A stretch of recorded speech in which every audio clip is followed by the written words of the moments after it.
Hi guys, welcome back to my channel. In today's video I'm going to be doing another watercolour animal painting, this time of a sea turtle, and I'll be going through and talking about the 10 different watercolour techniques I use to paint it.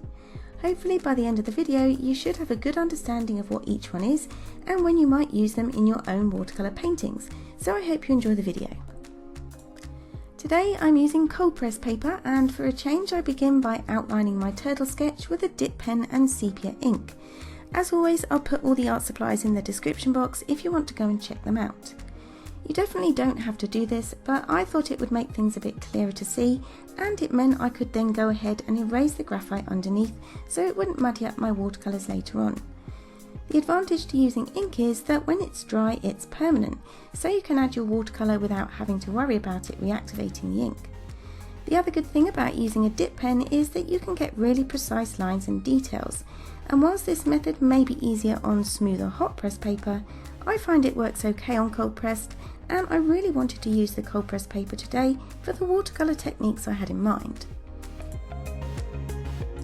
With this done, I then added some masking fluid to the outside edges of my paper just to get a really nice clean border, and then I removed the graphite using a kneaded eraser. Before I started to add any watercolour, I decided to mask out some of the areas on the turtle's shell using this Pebeo Drawing gum. I apply this using an old paintbrush that I pre-coat in soap to protect the bristles. I start off this painting by doing the background and use the first of my watercolour techniques, which is the wet in wet technique. And all this means is that you pre-wet your paper before adding wet paint. I decided to use a spray bottle to just get a base layer of water down, and then used a flat brush to spread it around evenly across my paper. You want to avoid adding too much water at this stage, and you don't want puddles on your paper, so instead try and aim for a nice even shine all across the paper. Now it's time to start adding paint, and I go in with my flat brush to drop in some of that nice turquoise colour. Because the paper is still wet, the colours bleed out really nicely, leaving no harsh edges. So this looser technique is really good for doing blurred out of focus backgrounds where you don't want a lot of detail.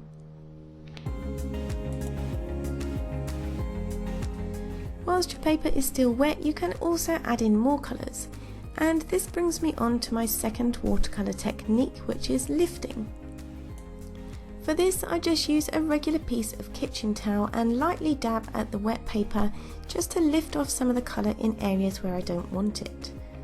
So it gives you a bit of control, can create some nice effects, and can also be used to fix mistakes too. Now I'm going in with some darker indigo paint to start adding some depth to my background. The paper's still wet, but it's starting to dry, and this can be a bit of a danger zone when it comes to watercolour. Adding too much water to paper that's started to dry can result in blooms, blossoms or cauliflowers, and that's not always something that you want in your watercolour paintings. I wasn't too worried about that happening in this looser background painting, but if you want to avoid it, make sure that each layer is dry before you add the next. You can see that my paper has started to dry because when I add the paint you can see those harsh edges. And that brings me on to my next watercolour technique, which is softening or blurring. And this is a really good technique to use if you want to soften those harsh edges. All you do is dampen your paintbrush and run it along the edge that you want to soften.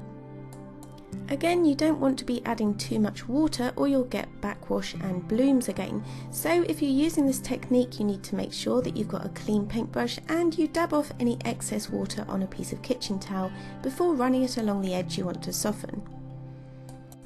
I recently used this technique to create some really nice blurry edges and soft focus on a painting of a lemur, and I'll link that video at the end of this one if you want to go and check it out. Now the next watercolour technique I used in this background was the dry brush technique.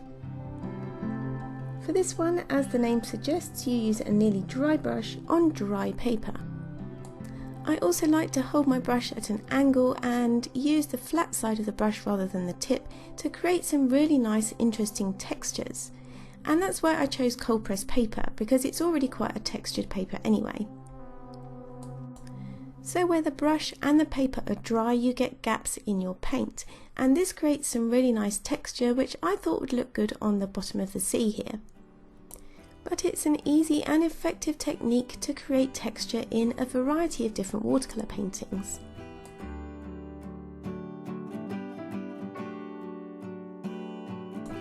Now at this point in the painting, the watercolour layers had started to dry, and as you may know with watercolour, they can tend to dry lighter. And I wanted the overall tone of the piece to be a bit more turquoise, so I used another technique for watercolour, which is glazing. Glazing is a simple way to change up the overall tone of your painting just by mixing a dilute layer of paint and washing it over the area you want to change. And as long as your previous layers are dry when you add the glaze, it shouldn't spoil any of the details you've put in before.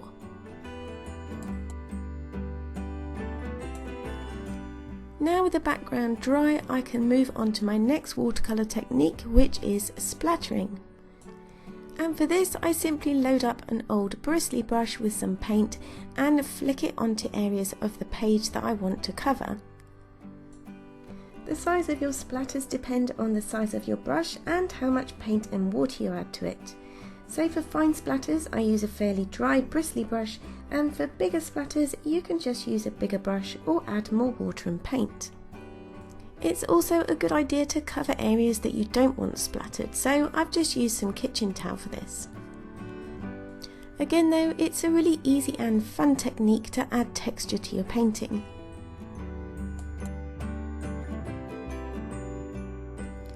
So now it's time to add a bit more detail to that background, and for this I use the wet on dry method. For this you simply add your paint to dry paper.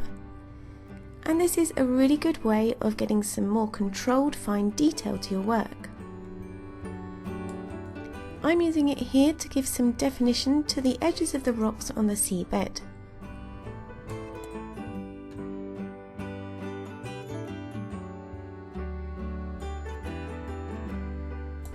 Now, having used the wet on dry method to put in some detail of the rock shapes, I'm using another technique for watercolour, the negative painting method, to further define some of the shapes on top of the rocks. Negative painting is simply where you draw around the subject to define it rather than draw inside it. Here I use it in conjunction with the wet on dry method to create some more detail on the surface of the rocks. I don't think negative painting is the easiest technique, as you're working opposite to what you'd normally do by drawing around things, but once you get the hang of it, it can be a lot of fun.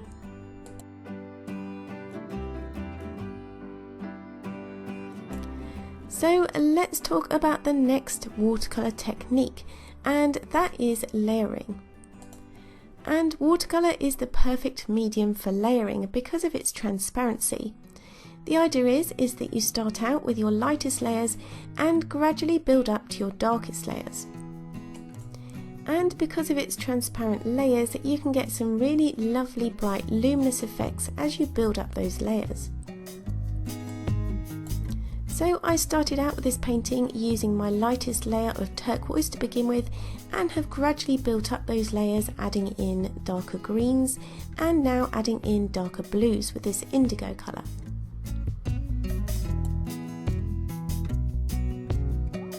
Working in layers allows you to build up your piece gradually, giving you time to step back and re-evaluate it in between.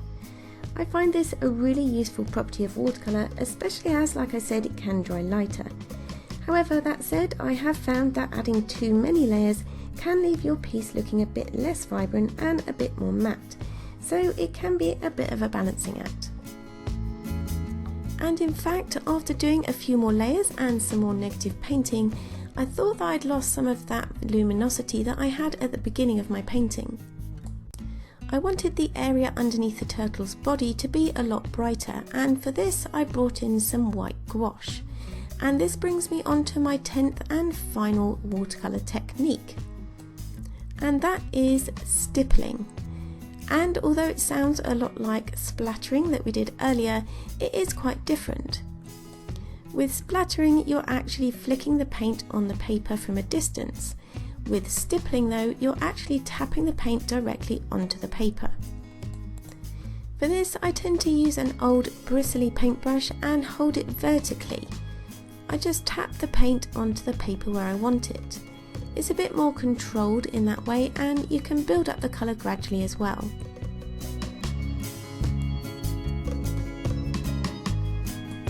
So now with the background all done, it's finally time to work on the turtle. And remember, I marked out the segments of shell using permanent ink and masked the areas in between them to preserve the white of the paper. I start out just by painting my lightest layers using yellow ochre and gold brown.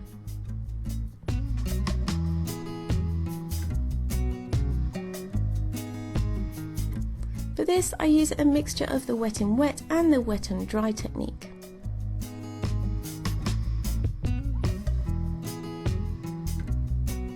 And I switch up to a really fine detailed brush for those smaller areas.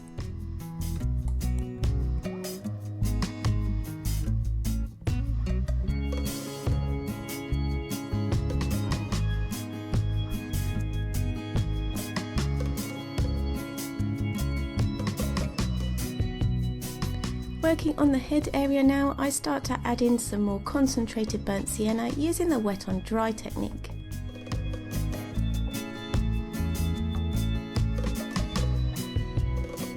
But whilst the paper's still wet, I can drop in some darker colour and let it all bleed out.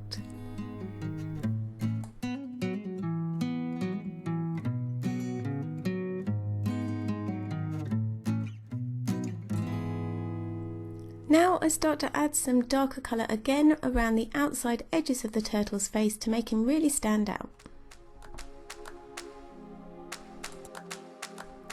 I also add in another layer to the areas on the top of his head to make them really pop and help add contrast to the piece as a whole.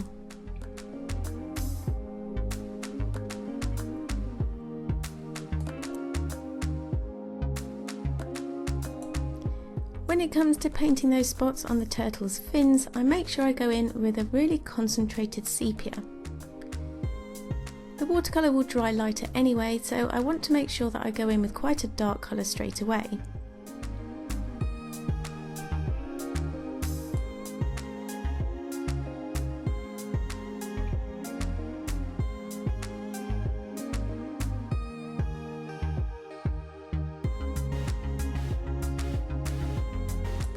I use that same concentrated sepia mix on the other fin. And because I've masked in between some of these areas, I'm not too worried about going over the edges. And in case you were wondering, I didn't copy exactly all of those spots from the reference photo. I just studied it and looked at how they fitted together and kind of did the best I could. But despite initial concerns that I'd taken off more than I can chew with this turtle painting, it was actually a lot of fun and not too difficult once you got the main outline in place.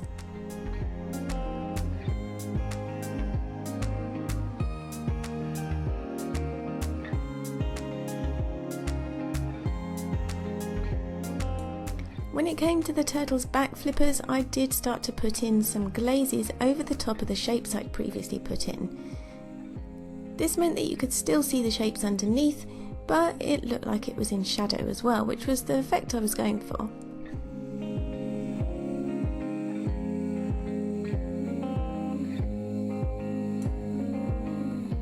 I added a similar glaze over the top half of the front flippers to give the impression of shadow. I also went in and did this to the top half of the turtle's head, as well as put some shadow in between his shell and neck.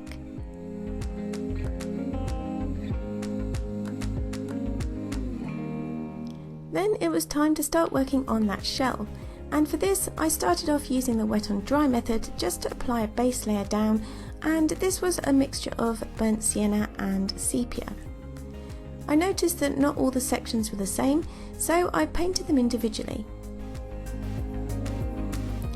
For some segments where there was more of a variation in colour, I used the wet in wet technique instead of the wet in dry technique just to put in that variation. I like the way it would all bleed together and mix on the paper. I lifted out some areas where the colour was lighter and added some darker areas in as well. When it came to painting in the larger areas on the turtle shell, I thought about using the wet in wet technique, as I wanted the colours to blend out on the shell's surface. So I begin by pre-wetting the whole area and then dropping in the lighter colours. I started out using burnt sienna, but then after checking back with my reference photo, noticed that there were also oranges and reds in there as well. I was also really mindful that I wanted to go in with really strong vibrant colours straight away, so I wouldn't have to add too many layers and risk the shell looking really matte. It was a bit of a bravery test to me, but I did really enjoy this part and loved watching all the watercolours bleed and mix together.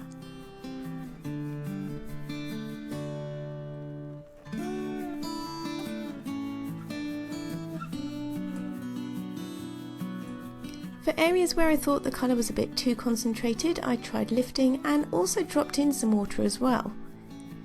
This did create a bit of a bloom, but I was quite happy with how it looked. It almost gave the shell extra texture, and I think I might try it deliberately in another painting in the future. Once those segments had dried, I could then go in with a dark sepia and start to add in some of the detail. And looking back to the reference photo again, there was quite a lot of detail to these individual segments, and they were all quite different. I also noticed some more purple hues on the darker areas of shell, so I wanted to put those in as well. And as well as the browns, reds and oranges, I also added in some neutral tint and some indigo as well.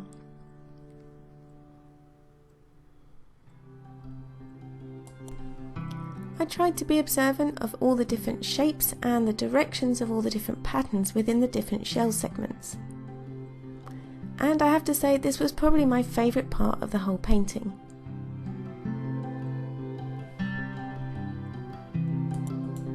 This painting did take me quite a long time to complete though, so I did try and make the best use of my time by working in one section at a time and then going back as sections dried to fill in more detail. So I'm now going to just let you watch the rest of the shell painting, as I find it really fascinating to watch the paint bleeding together on the paper, and then we'll come back when I do some more glazing.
So with all the shell complete, it's now time to put in that glaze I talked about. And for this I just used a more purpley mix. I think it was burnt sienna with a little bit of mauve in it. I just tried to darken up the whole general look of the shell without changing or spoiling any of the details underneath. and I was quite pleased with how it turned out.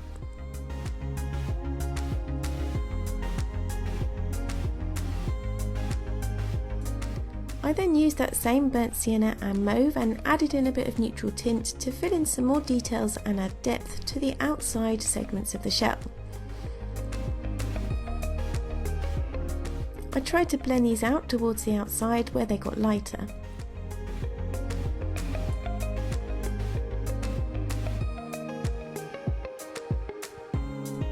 And with all those bright and vibrant colours on the turtle's shell, I then felt that I needed to go in and add some more contrast to his flippers and on the top of his head.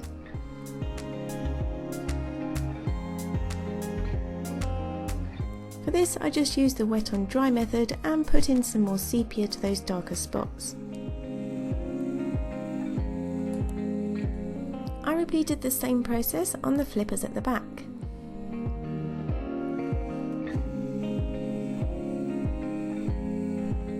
And added a bit more of a purple glaze.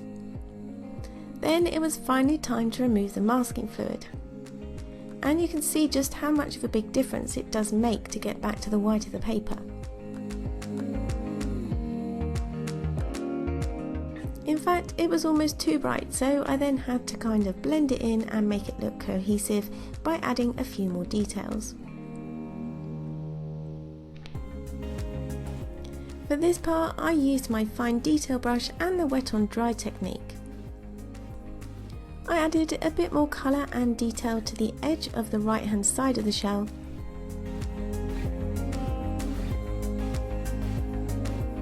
and did the same at the back.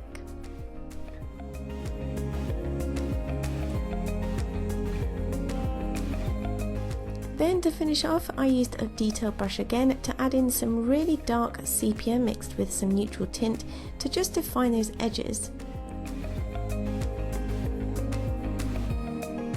There are so many different techniques and possibilities with watercolour, and that's why I love it so much. But if I had to describe it as an animal, I'd say it's a bit like a wild horse. It can have a mind of its own, and how it behaves can depend on so many different variables, including the weather. But with the right tips, techniques and a lot of practice and patience, you can gain a certain amount of control over it and get it to do what you want it to. You can even learn to work with it when it doesn't do exactly what you want as well, but the sometimes unpredictable nature of watercolour makes every painting session new and exciting. So I hope you enjoyed the video. Let me know what you think of this turtle, and let me know as well what's your favourite watercolour painting technique and why, so drop a comment in the box below. Thank you all so much for watching. Don't forget to give this video a thumbs up if you liked it, and consider subscribing to my channel for twice weekly art videos. Have a great weekend, take care of yourselves, and I'll see you in the next video. Bye!